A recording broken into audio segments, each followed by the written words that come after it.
우리 주변에 있는 분들 이렇게 힘차게 기쁨으로 손을 이렇게 흔들면서 메리 크리스마스 인사합시다. 메리 크리스마스.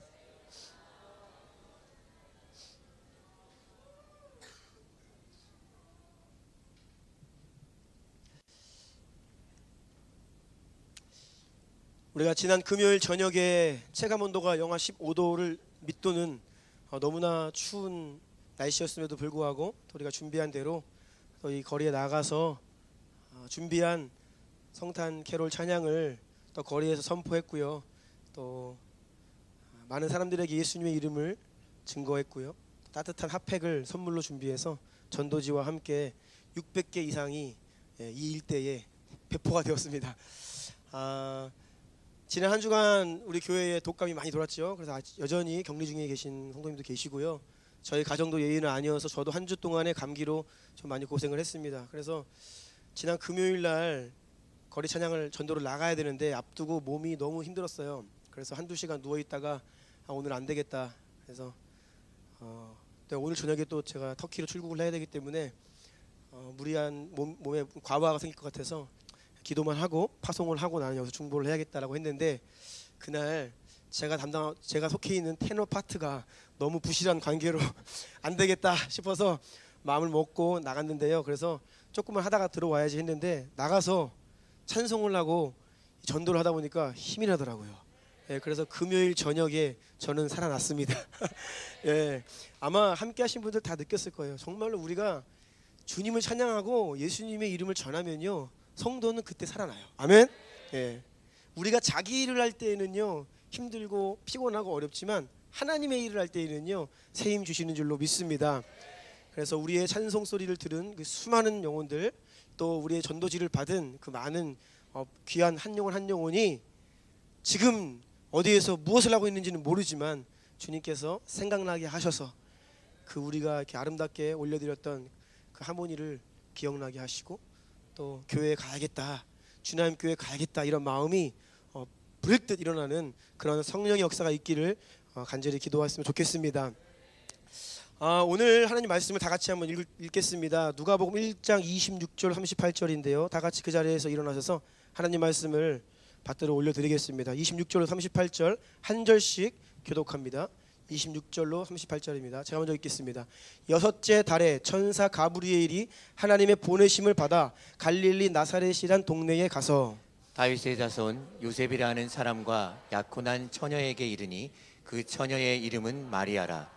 그에게 들어가 이르되 은혜를 받은 자여 평안할지어다, 주께서 너와 함께 하시도다 하니, 처녀가 그 말을 듣고 놀라 이런 인사가 어찌함인가 생각하매 천사가 이르되 마리아여 무서워하지 말라, 내가 하나님께 은혜를 입었느니라.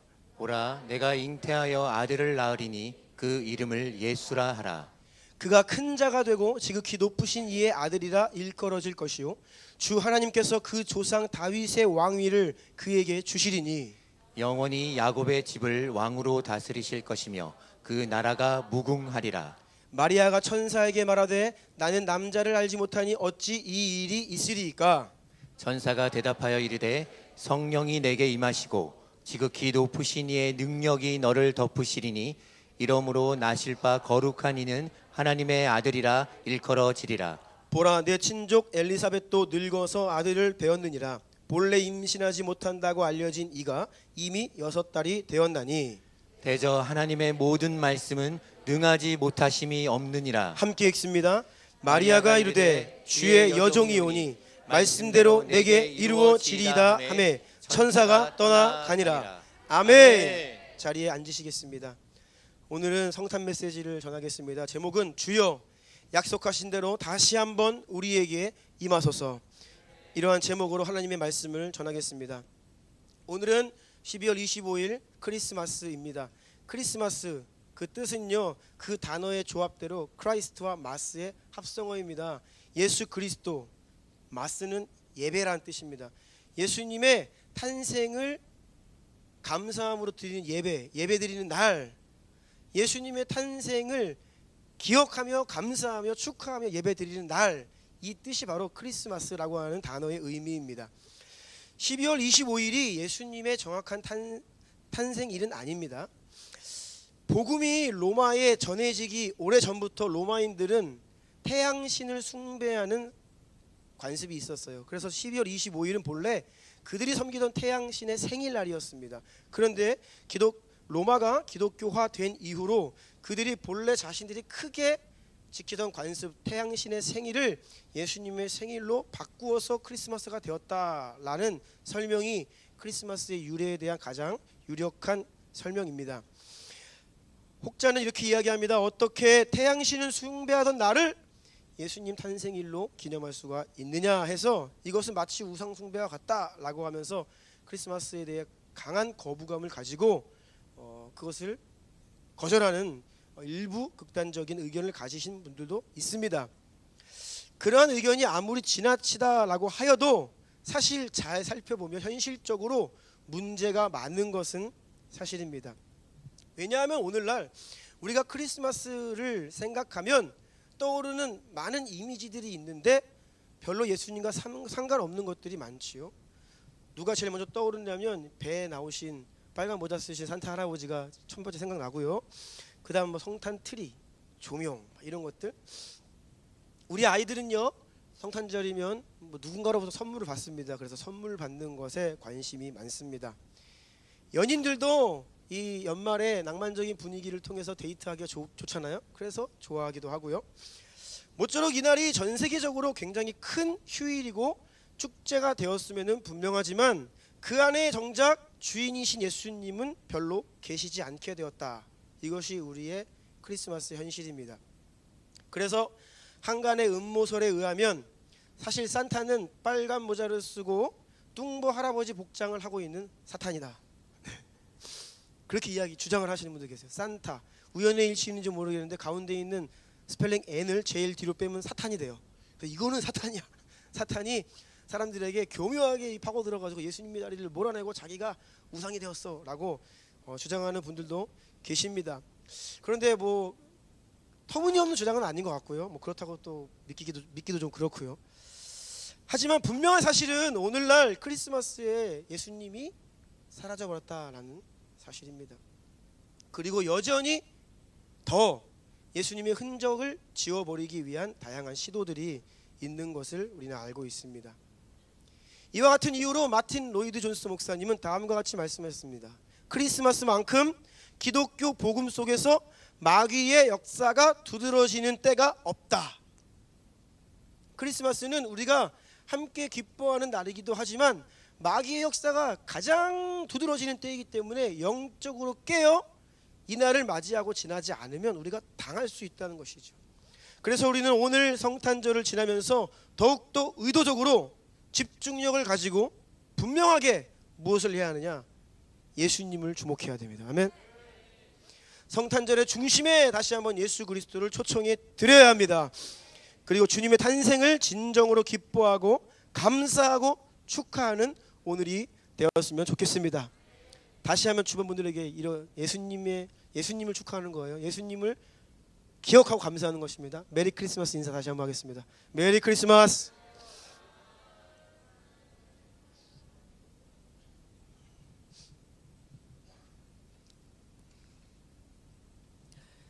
성경에 기록된 예수님의 탄생하실 때의 상황을 보면요, 예수님의 탄생은 역사상 가장 위대한 사건이라고 말씀드렸지요. 그런데 그 위대한 역사가 하나님이 인간의 몸을 입고 이 땅에 태어나신 그 가장 역사적인 순간, 그런데 너무나 조용하게, 너무나 많은 사람들의 무관심 속에서, 어떻게 보면 많은 사람들의 소외 가운데 예수님은 태어나셨습니다. 그리고 그 소식이 몇몇 사람들에게 전해졌는데 그 소식을 들은 헤롯 왕은 오히려 예수님을 축하하기보다는 죽이려고 했죠. 이러한 상황은 오늘날도 마찬가지입니다. 예수님의 탄생은 여전히 사람들의 무관심 속에 잊혀지고 있고요. 사탄은 그 조금 남아있는 예수님의 흔적까지도 지워버리려고 하고 있습니다. 예수님 태어나셨을 때에 아무도 축하해 주는 사람이 없었어요. 심지어는 그 어머니 마리아의 친척들도 주변에 없었어요. 호적을 하러 먼 고향으로 지금 여행 중이었기 때문에 누가 옆에서 도와주거나 환영해주거나 축하해주거나 위로해주는 사람도 없이 사실 너무나 외롭고 쓸쓸하게 예수님은 그렇게 태어나셨죠. 하지만 그것은 우리가 눈에 보이는 육적인 조건일 뿐입니다. 그때의 영적인 세계에서는, 천상에서는 큰 기쁨의 찬송과 축하가 울려 퍼지고 있었지요. 누가복음 2장 13, 14절 함께 읽겠습니다. 시작. 호련히 수많은 천군이 그 천사와 함께 하나님을 찬송하여 이르되 지극히 높은 곳에서는 하나님께 영광이요 땅에서는 하나님이 기뻐하신 사람들 중에 평화로다 하니라. 아멘. 아멘. 수많은 하늘의 군대가, 여러분 군대는요 함께 이렇게 외친다. 엄청나게 우렁찬 소리입니다. 수많은 하늘의 군대가 하나님을 찬송하였습니다.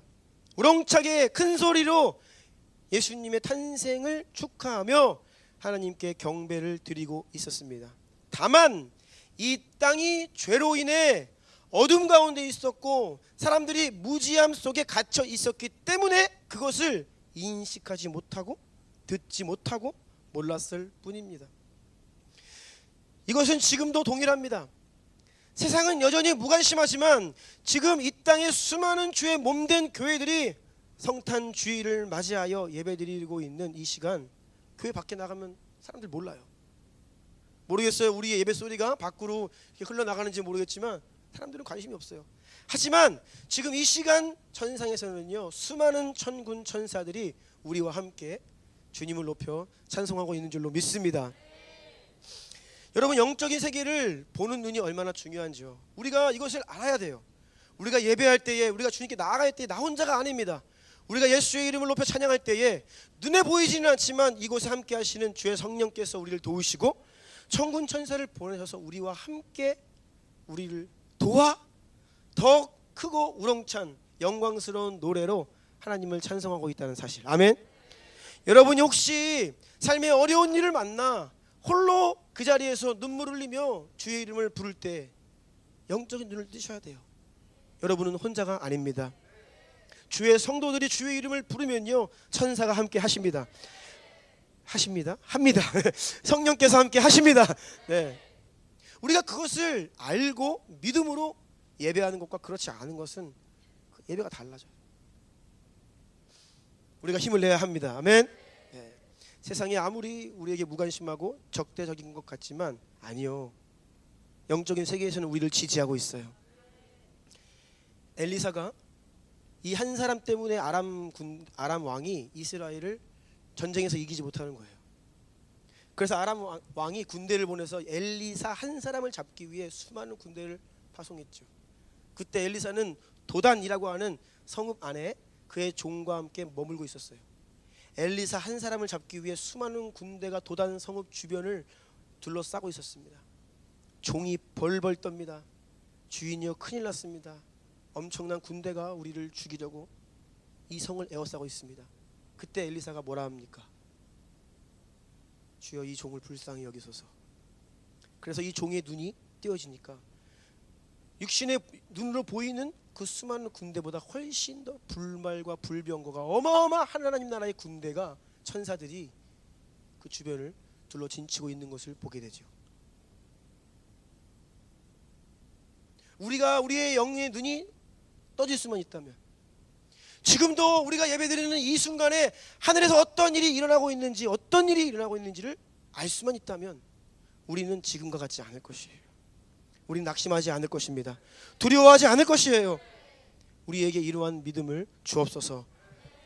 그래서 여러분, 영의 눈을 뜨게 하옵소서. 영의 귀를 열게 하옵소서. 깨닫는 마음을 주옵소서. 이게 너무나 중요한 기도입니다. 그리고요, 우리는 영적인 흑암 속에서 여전히 보지 못하고 듣지 못하고 알지 못하는 수많은 이 세대의 사람들에게 우리가 보고 듣고 경험한 영적인 세계의 일들을 전해야 하는 증인으로 부름받은 하나님의 백성입니다. 눈에 보이지 않는 것들을 대신 전해주는 자들이 바로 교회이고 성도예요. 사람들은 하나님을 알지 못해요. 보일 수 없습니다. 그런데 교회를 통해, 성도를 통해 하나님을 알게 되는 것이에요. 부활하신 예수 그리스도의 능력과 권세가 그의 몸된 교회와 성도들을 통해 세상에 알려져야 하고, 성경의 모든 기록과 증언이 진짜 참되다는 것을 우리의 입으로 선포하고 우리의 삶으로 증명하고 우리와 함께 하시는 성령의 능력과 표적으로 세상에 알려야 하는 이러한 부르심을 받은 자들이 바로 성도들이다. 아멘. 그래서 우리는 크리스마스 중심에서 다시 한번 세상이 잊어버린 예수 그리스도를 외쳐야 합니다. 그래서 우리가 외쳤어요. 성탄절의 주인은 예수 그리스도이십니다. 예수님 믿고 영원한 생명을 얻어야 합니다. 아멘. 이 메시지가 사실 성탄절의 교회가 세상에 선포해야 할 메시지인 줄로 믿습니다. 자, 그런데 우리는 여기서 우리 스스로에게 더 깊은 질문을 해야 합니다. 2000년 전 예수님의 탄생이 도대체 어떤 의미가 있길래 그것을 기억하며 기뻐하며 감사해야 하는가에 대한 질문입니다. 왜? 첫 번째입니다. 함께 읽어볼까요? 첫 번째, 시작. 탄생은 하나님께 영광입니다. 아멘. 누가복음 2장 14절입니다. 지극히 높은 곳에서는 하나님께 영광이요 땅에서는 하나님이 기뻐하신 사람들 중에 평화로다 하니라. 아멘. 예수님의 탄생이 왜 하나님께 영광이라고 말씀하고 있습니까? 그것이 하나님께 영광이래요. 예수님의 탄생, 바로 성육신은 인류 역사상 가장 위대하고 가장 놀랍고 가장 중요한 사건인데, 이 예수님의 탄생을 통해 무엇이 세상에 나타나진 것이냐? 따라해 보시겠어요? 하나님의 지혜, 하나님의 능력. 아멘. 예수님의 탄생이 하나님의 지혜와 하나님의 능력, 하나님의 신비로움이 이 세상에, 눈에 보이는 세상에 보여진 거예요. 그래서 하나님께 영광이다 라고 말씀합니다. 고린도전서 1장 24절 다 함께 읽습니다. 시작. 오직 부르심을 받은 자들에게는 유대인이나 헬라인이나 그리스도는 하나님의 능력이요 하나님의 지혜니라. 아멘. 그리스도는 하나님의 능력이요 하나님의 지혜니라. 아멘. 아멘. 오늘 보면 35절에 천사가 대답하여 이르되 성령이 내게 임하시고 지극히 높으신 이의 능력이 너를 덮으시리니 이러므로 나실 바 거룩한 이는 하나님의 아들이라 일컬어지리라. 아멘. 남자를 알지 못하던 마리아의 몸에 성령으로 잉태되신 것은 인류 역사상 단 한 번 일어났던 하나님의 가장 큰 능력이고 가장 큰 신비라는 것입니다. 이것은요, 사람의 머리로는, 사람의 지혜로는, 사람의 이해로는 결코 믿을 수 없는, 결코 불가능한, 오직 믿음으로만 아멘할 수 있는 하나님의 지혜이고 능력입니다. 하나님 차원의 일이기 때문에 사람이요, 믿음을 갖지 않으면 이것을 믿을 수 없어요. 이해할 수 없어요. 우리의 수준을 뛰어넘는 하나님의 지혜의 결과이기 때문이에요.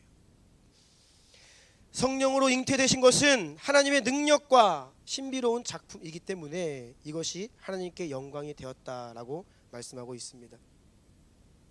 여러분, 그런데 가장 위대하고 가장 높고 가장 강하신, 다시요, 가장 위대하고 가장 높고 가장 강하신 하나님께서 가장 낮고 가장 초라하고 가장 연약한 태중의 아기로 임하셨다. 이것이 이해가 되십니까? 절대로 실패해서는 안 되는 인류를 구원하시기 위한 프로젝트예요. 절대로 실패하면 안 돼요. 반드시 이루어져야만 하는 하나님의 약속인데 리스크가 너무 큰 거예요. 이렇게 중요한 일인데 좀 더 확실한 방법으로 하실 법도 한데 너무나 연약한, 너무나 초라한, 리스크가 너무 큰 방법으로 이 땅에 임하셨어요. 엄마 태중에 아기가 자리를 잡으면 그 아기가 얼마나 연약한 존재인지를 우린 잘 압니다. 저희 가정도 그랬고 여러 가정이 아이가 태중에 자리 잡지만 몇 주가 되지 못해서 또 아픔을 경험하기도 하고요.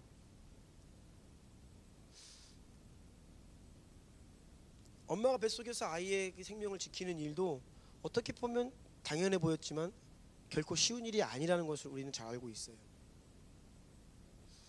뿐만 아니라 예수님 당시 고대 사회에는요, 아기가 건강하게 태어났다 해도 태어나면서 또 많은 아이들이 죽습니다. 그리고 태어나도요, 성인이 되기 전에 이 영아가 그 사망률이 굉장히 높은 시절이에요.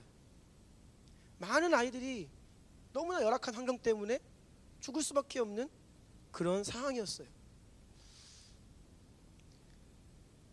너무나 리스크가 큰 방법을 하나님은 택하셨고 그 리스크를 무릅쓰고 가장 연약한 자리로 임하셨다라는 것은 우리의 생각으로는 감히 시도할 수도 없고 상상할 수 없는 방법이라고 할 수 있겠죠.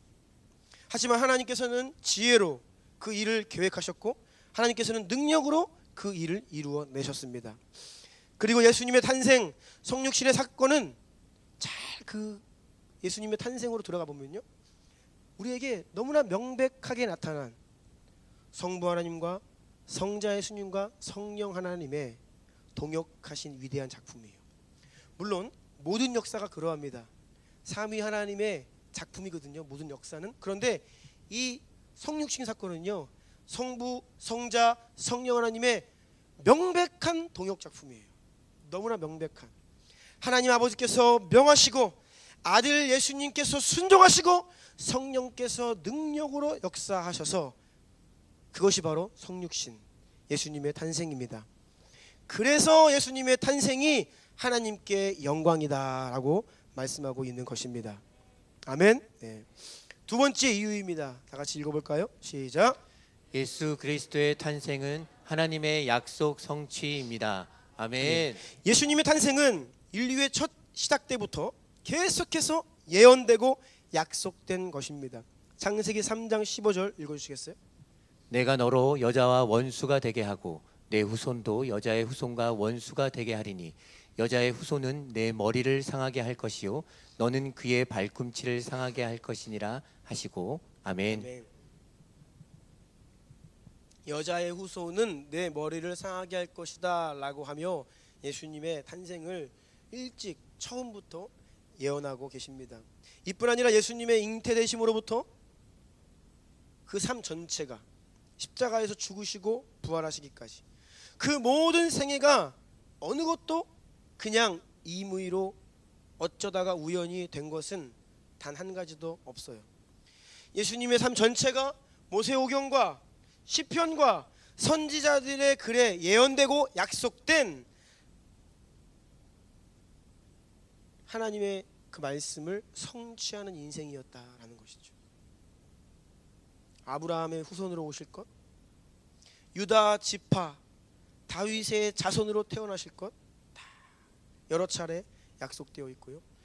예수님께서 태어나실 장소도 베들레헴 약속되어 있어요. 그래서 본래 살던 동네가 아니라 호적을 하러 베들레헴으로 잠깐 갔을 때 태어나신 것이죠.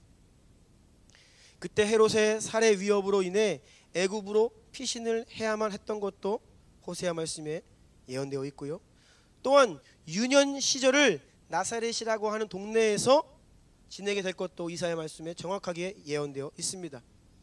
공생애를 시작하실 곳도, 또 수많은 이적과 표적을 나타내실 것도, 십자가에서 죽으셨다가 다시 살아나실 것도, 또 재림하실 장소까지도 다 선지자들을 통해 미리 예언하셨다는 거예요. 결국 예수님은요, 십자가 위에서 죽으시는 그 마지막 순간까지 뭐라고 말씀하십니까? 요한복음 19장 28절로 30절 읽어주시겠어요? 그 후에 예수께서 모든 일이 이미 이루어진 줄 아시고 성경을 응하게 하려 하사 이르시되 내가 목마르다 하시니 거기 신포도주가 가득히 담긴 그릇이 있는지라 사람들이 신포도주를 적신 해면을 우슬초에 메어 예수의 입에 대니 예수께서 신포도주를 받으신 후에 이르시되 다 이루었다 하시고 머리를 숙이니 영혼이 떠나가시니라. 아멘. 아멘. 예수님께서 마지막으로 하신 말씀이 뭐예요? 다 이루었다. 이게 무슨 말씀이죠? 하나님의 말씀을 다 이루었고요. 구약에 예언된 메시아를 향해 예언된 그 모든 말씀을 남김없이 십자가 위에서 죽는 그 순간까지 다 성취하시고 숨을 거두신 거예요. 우리가 예수님을 확실히 믿을 수 있는 이유는 바로 예수님은 하나님의 약속을 성취하신 분이시기 때문이에요. 이게 무슨 말일까? 하나님께서 선지자들을 통해서 너무나 오랜 시간 동안에 반복해서 계속해서 끊임없이 예수님의 탄생으로부터 십자가의 죽으심과 부활까지 약속하시고 예언하셨다는 것, 이것은요 하나님께서 우리를 배려하신 거예요. 우리가 믿도록 배려하신 거예요. 그냥 역사하시면 안 믿어요. 어쩌다 그랬나 보지, 아닐 거야. 인간들은 그렇게 이야기하는 존재이죠. 그래서 그런 말을 하지 못하도록 오랜 시간 동안에 반복해서 미리 예언을 하시고 정확하게 약속을 하시고 이것이 우연이다라고 할 수 없을 모든 장치를 마련해 두시고 그 약속을 성취하심으로 보았느냐, 이제는 믿어야 하지 않겠느냐, 이거예요. 봤지? 내가 말했지? 말한 대로 됐지? 그럼 이제는 믿을 수 있겠니? 우리가 친구들 사이에서도 그런 얘기 많이 하잖아요. 나중에 딴소리 하지 마, 내가 미리 얘기한다. 그렇죠? 분명히 봐. 응? 내가 꼭 그렇게 할 거야. 우연이 아니야. 미리 예고를 하고 일이 일어나면요 사람에게 확신을 주는 방식이에요. 주님은 그 일을 위해서 오랜 역사 가운데 그 수많은 예언을 하시고 약속을 하시고 그것을 성취하시는 예수 그리스도의 삶을 허락하셨다는 거예요. 여러분, 예수님의 탄생은 약속의 성취로 오셨다고 하는 사실, 이 사실을 기억하심으로 오늘 여러분의 믿음이 더욱더 굳세어지기를 축복합니다. 더욱더 굳건해지기를 축복합니다. 아멘. 세 번째입니다. 다 같이 읽어볼까요? 시작. 예수 그리스도의 탄생은 순종의 비밀을 계시합니다. 아멘. 아멘. 하나님의 뜻이, 하나님의 약속이 어떻게 예수 그리스도 안에서 실제가 되고 성취될 수 있었는가? 그것은 따라하세요. 예수님의 겸손, 예수님의 순종. 아멘. 예수님의 겸손과 순종으로 하나님의 약속이 성취되고 실제가 되었다라는 것이. 빌립보서 2장 6절로 8절 다 함께 읽겠습니다. 시작. 그는 근본 하나님의 본체이시나 하나님과 동등됨을 취할 것으로 여기지 아니하시고 오히려 자기를 비워 종의 형체를 가지사 사람들과 같이 되셨고 사람의 모양으로 나타나사 자기를 낮추시고 죽기까지 복종하셨으니 곧 십자가에 죽으심이라. 아멘. 아멘. 예수님은 하나님 아버지께 순종하시되 완전히 자기를 비우셨어요. 완전히 자기를 죽이셨습니다. 이것은 상징이 아니라 실제입니다. 십자가 위에서 자기가 죽기까지 복종하셨어요. 흠이 없는 완벽한 순종을 하나님께 드린 것입니다. 저는 여기에서 놀라운 계시를 발견하게 됩니다. 예수님께서 사람의 모습으로 낮아지신, 태어나신 이 사건을 통해 다시 말씀드립니다. 하나님은 명령하시고 예수님은 순종하시고 성령께서 역사하시면, 다시요, 하나님 명령하시고 예수님 순종하시고 성령님 역사하시면 바로 이 세 가지가 하나가 되면 이것이 바로 하나님께서 영광을 받으시고 하나님의 뜻이 이루어지고 약속이 성취되는 삼위일체론적 방법이라는 거예요.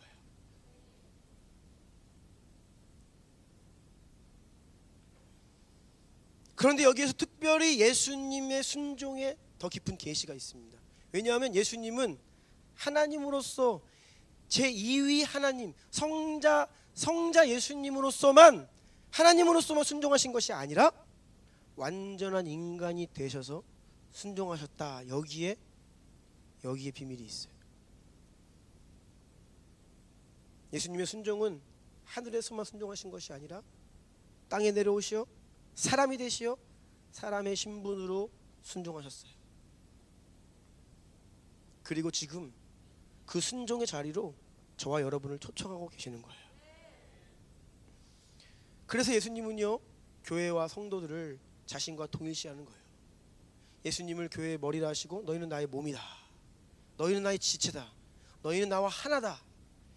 내가 순종함으로 하나님의 뜻이 이루어진 것처럼, 하나님 말씀하셨을 때에 내가 순종함으로 성령께서 역사하시면 뜻이 이루어지고, 하늘에서 이루어진 뜻이 땅에서도 이루어지고 약속이 성취되고 하나님의 뜻이 이루어지는 것처럼, 너희가 하나님 말씀하실 때 순종하면 성령님 역사하시고 주의 뜻이 이루어지리이다. 이것이 바로 오늘날도 역사하시는 삼위일체론적인 방법이에요. 아멘.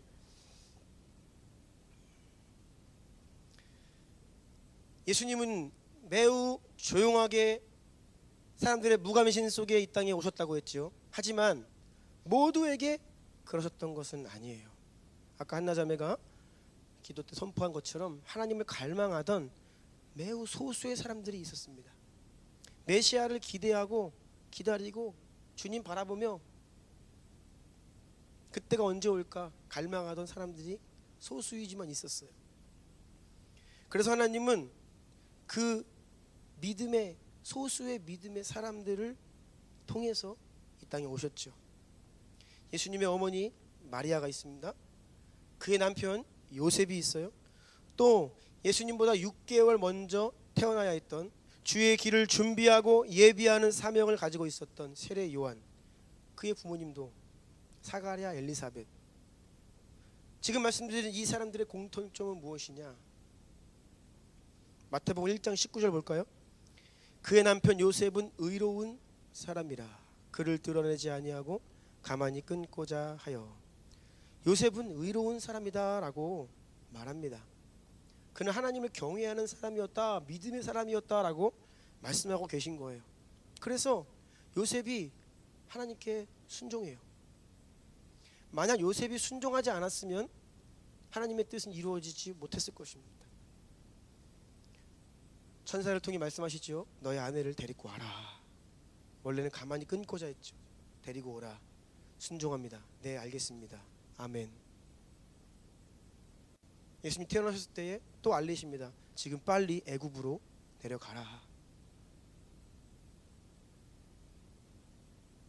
우리라면 그렇게 이야기할 수 있죠. 아니 안 그래도 지금 집 떠나와가지고 거할 곳이 없이 이렇게 초라하게 아이 낳고 지금 아내는 고생 중이고 어떻게 애굽을, 어떻게 이집트까지 갑니까? 라고 이야기할 수 있지만 그는 순종해요. 또다시 애굽에서 이제 정착하여서 먹고 살만 하니까 뭐라 말씀하세요? 다시 올라가라. 정착할 만하면, 좀 먹고 살만 하면 떠나라. 돌아가라. 이리로 가라 저리로 가라 말씀하시는데, 그때마다 요셉은요, 네 알겠습니다, 순종하는 모습을 볼 수 있지요. 믿음의 사람이었습니다. 누가복음 1장 38절입니다. 마리아가 이르되 주의 여종이오니 말씀대로 내게 이루어지리이다 하매 천사가 떠나가니라. 이해할 수 없는 죽음을 각오해야 하는 상황이었지만 그럼에도 마리아는 그 자리에서 주의 여종이오니 말씀대로 내게 이루어지리이다. 그저 하나님 말씀 앞에 아멘 하며 순종했던 믿음의 사람이었죠. 45절입니다. 주께서 하신 말씀이 반드시 이루어지리라고 믿은 그 여자에게 복이 있도다. 아멘. 마리아도요, 정말로 이 시대에서 당시에 구별되고 구별되어 있던 믿음의 사람이었습니다. 예수님께서 아무나 택하신 게 아니에요. 가장 큰 믿음의 여인이었을 거예요. 가장 순결한 믿음을 가진 여인이었을 거예요. 당연하지 않나요? 주님께서 택하셔서 이 땅에 오셔야 되는데 누굴 택하겠어요?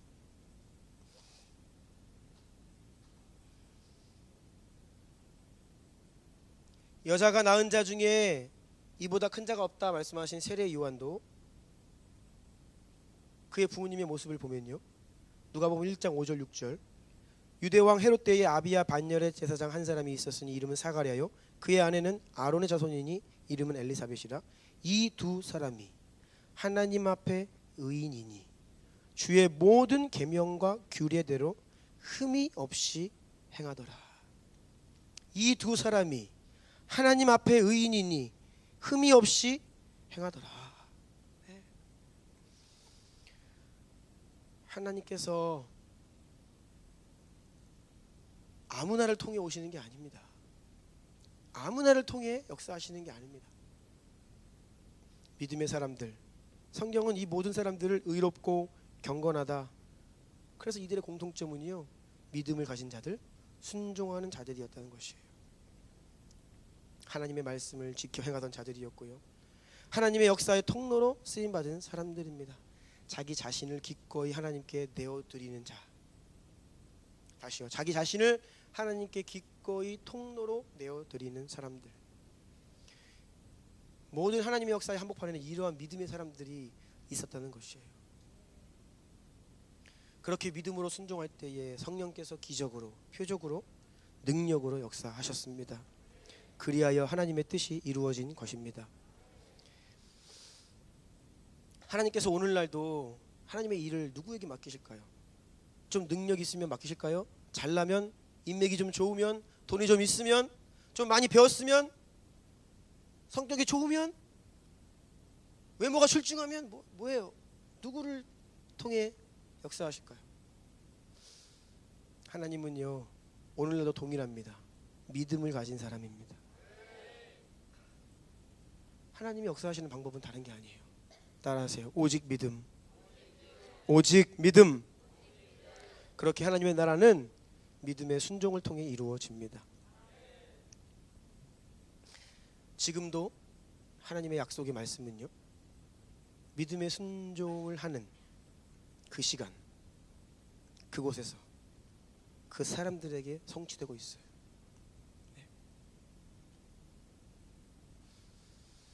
하나님의 역사가 희미해졌다, 한국교회 안에 성령의 불이 꺼져간다, 믿음의 순종이 희미해져 가고 있는 것이에요. 우리가 믿음으로 준비되면 하나님은 반드시 우리를 통해 일하세요. 네. 주님의 마음은요, 항상 믿음의 사람을 찾고 계시는 거예요. 내가 누구를 통해, 누구를 보낼까, 누가 순종할까. 주님께서 우리에게 말씀하십니다. 그리스도의 순종을 배우라. 너희도 그리스도께서 아버지께 순종하신 같이 아버지의 뜻에 순종하라. 그래서 사도 바울은 다음과 같이 고백합니다. 골로새서 1장 24, 25절 다 함께 읽습니다. 시작. 나는 이제 너희를 위하여 받는 괴로움을 기뻐하고 그리스도의 남은 고난을 그의 몸된 교회를 위하여 내 육체에 채우노라.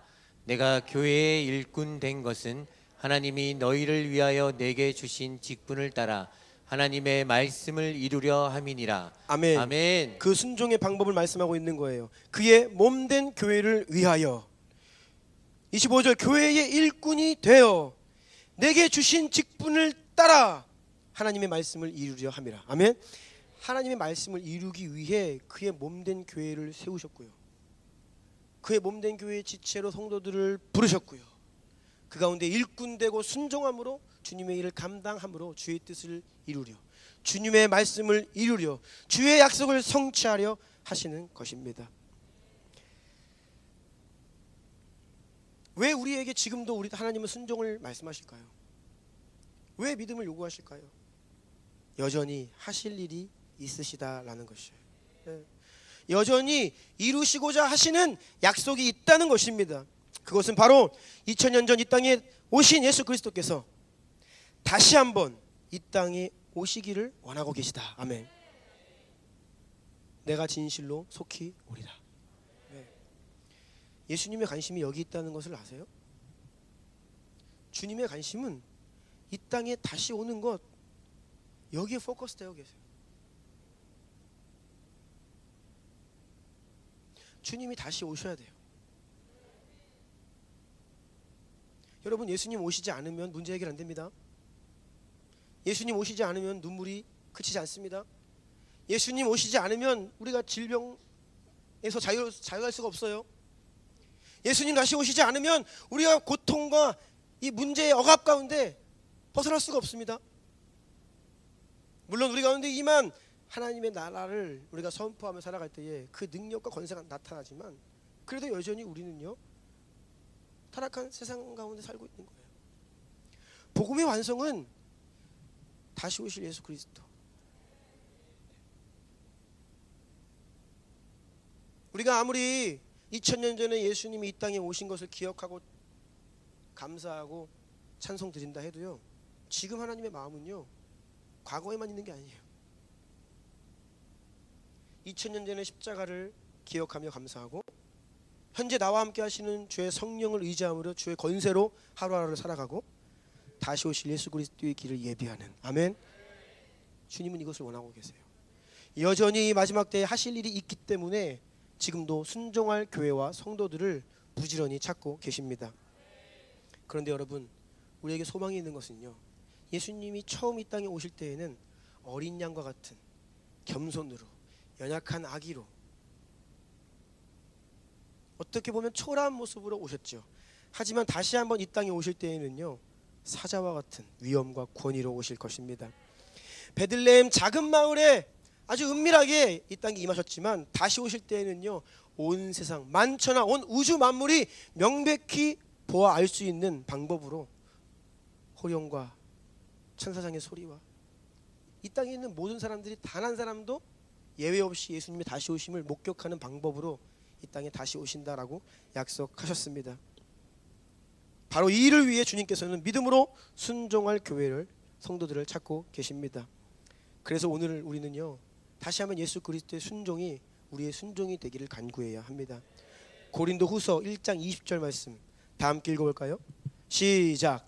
하나님의 약속은 얼마든지 그리스도 안에서 예가 되니 그런즉 그로 말미암아 우리가 아멘하여 하나님께 영광을 돌리게 되느니라. 아멘. 아멘. 예수 그리스도께서 하나님의 말씀 앞에 네 아멘 하심으로 그 뜻을 이룬 것처럼 오늘날 교회와 성도들 또한 하나님 말씀 앞에 네 아멘. 아멘. 네 아멘. 따라하세요. 네 아멘. 다시요. 네 아멘. 누가 믿음이 좋은 사람입니까? 예스 아멘을 잘하는 사람이에요.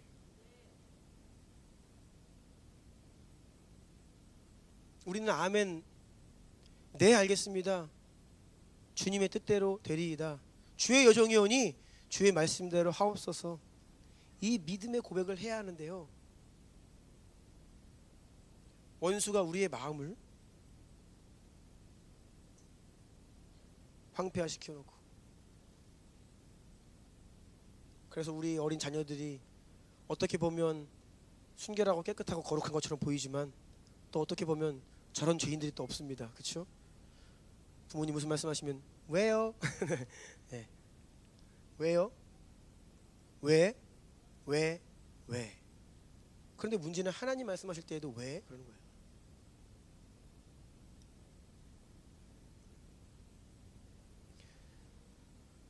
제가 한 가지 바람 가운데 내년도에 우리가 어떤 운동을 할 거냐면요, Yes and Amen 운동을 할 겁니다. 가정 안에서는 자녀들이 엄마 아빠 말씀에 0.5초 안에 네 하는 훈련, 네 하는 훈련. 네. 그 훈련 돼야 돼요. 네, 아멘. 그리고 하나님 말씀 앞에 아멘 하는 훈련. 이해가 안 돼도 아멘. 가 아니라 아멘. 놀라운 게 무엇이냐면요, 우리가 왜 하면요, 우리 마음이 강팍해져요.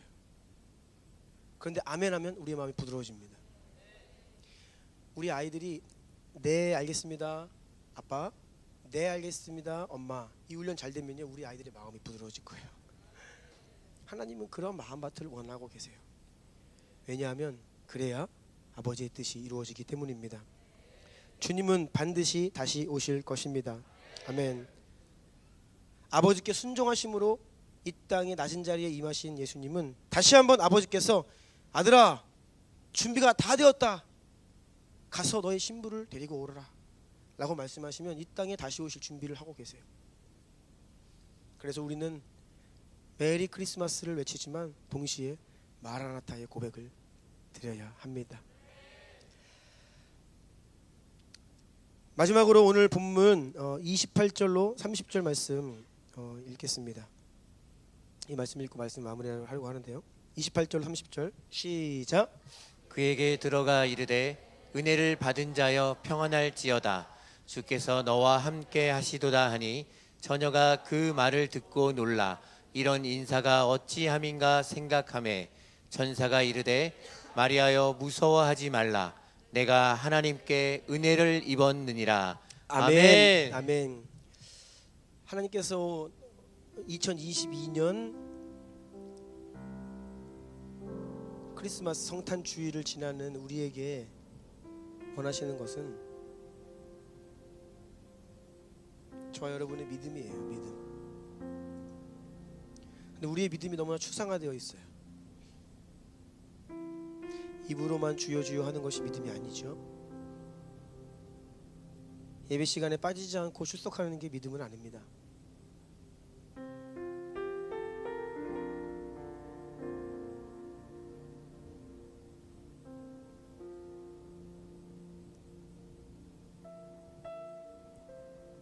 어떻게 하면 우리가 마리아와 같은, 요셉과 같은, 사가랴와 엘리사벳과 같은 믿음을 가지고 주님께 네 주님 아멘 이러한 순종을 드려 하나님께 은혜를 받고 주의 뜻이 이루어지는 통로가 될 수 있을까요? 먼저는 여러분, 내가 그렇게 온전한 순종을 드림으로 하나님의 통로가 되기를 갈망해야 돼요. 그런데 너무나 많은 성도들의 마음속에 그 갈망이 없어. 순종함으로 하나님의 뜻을 이루는 통로가 되고자 하는 갈망이 없는 거예요.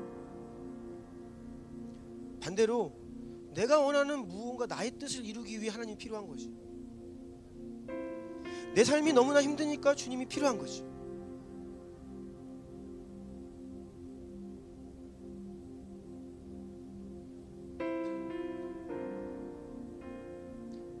나의 뜻이 아니라 하나님의 뜻입니다. 네. 주님을 갈망해야 돼요. 주님을 더 원하셔야 되고요. 주의 뜻이 내 삶 가운데 이루어지기를, 우리 가정 안에 이루어지기를, 그런 갈망이 우리 안에 회복되어야 합니다. 제가 한 주 전에 되게 오랜만에 신대원 동기 형님 목사님과 통화를 했어요.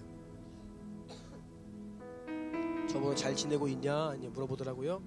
그래서 제가 네 형님 하나님의 은혜로 잘 지내고 있습니다 했더니 그 형님이 재미있는 말을 하더라고요. 저한테. 근데 은혜가 아무한테나 임하지는 않더라. 이게 무슨 말이죠? 그게 무슨 말씀이세요? 은혜가 아무한테나 임하지는 않는 것 같아.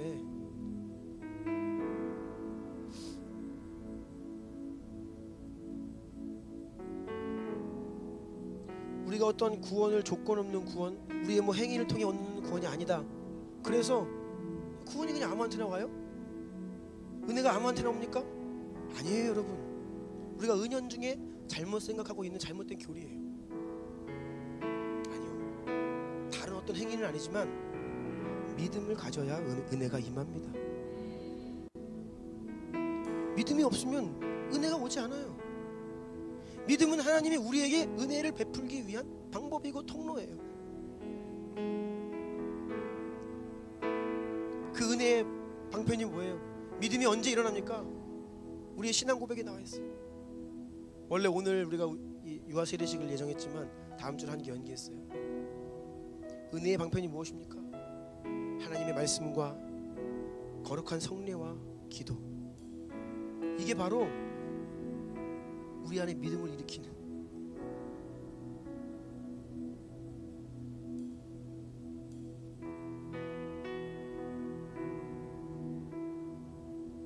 왜 어떤 사람들을 보면 저 사람은 하나님의 은혜를 받고 잘 되는데 나는 왜 이럴까?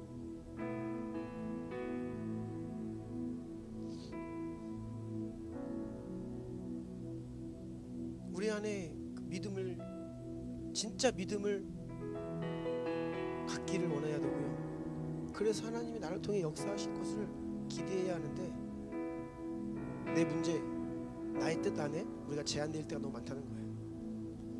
여러분, 마음의 중심에 무엇이 있습니까?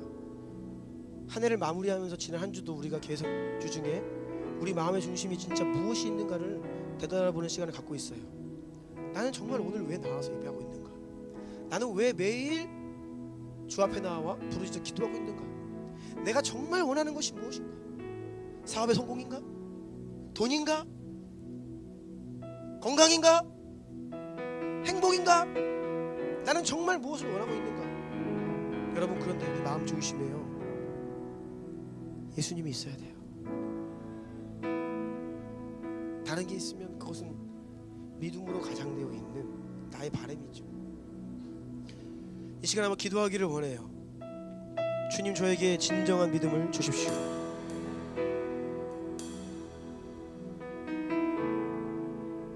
그리하여 하나님의 은혜가 내 삶 가운데 흘러들어와 그 생명이 나를 살리고 나를 충만케 하고 나를 통해 아버지의 뜻이 이루어지는 그런 하나님의 통로된 삶을 살기를 내가 간절히 원합니다. 주여, 제게 믿음을 주시옵소서. 제가 다른 것을 구하지 않습니다. 믿음을 주시옵소서. 제가 사모하는 은사는요, 믿음의 은사예요. 많은 은사가 있지만 믿음의 은사면 됩니다. 하나님, 제게 믿음을 주십시오. 우리 그런 믿음의 고백을 드려볼까요? 여러분 마음 안에 그 고백 이외에 다른 것이 있다면 그것들을 좀 내려놨으면 좋겠어요. 하나님, 나의 기도의 제목, 나의 바람 이것이 아니라 내가 진짜 원하는 것은 믿음입니다. 내가 진짜 원하는 것은 예수님입니다. 내가 진짜 원하는 것은 나의 삶을 통해 주님께서 일하실 수 있도록 나 자신을 주께 내어드리는 것입니다. 그리하여 나를 통해 일하십시오. 나를 통해 역사하십시오. 우리를 통해 이 땅에 다시 오십시오. 우리 이러한 마음으로 믿음의 고백을 드리며 나아가기를 원해요. 주님의 이름 세 번 부르고 기도합니다. 주여!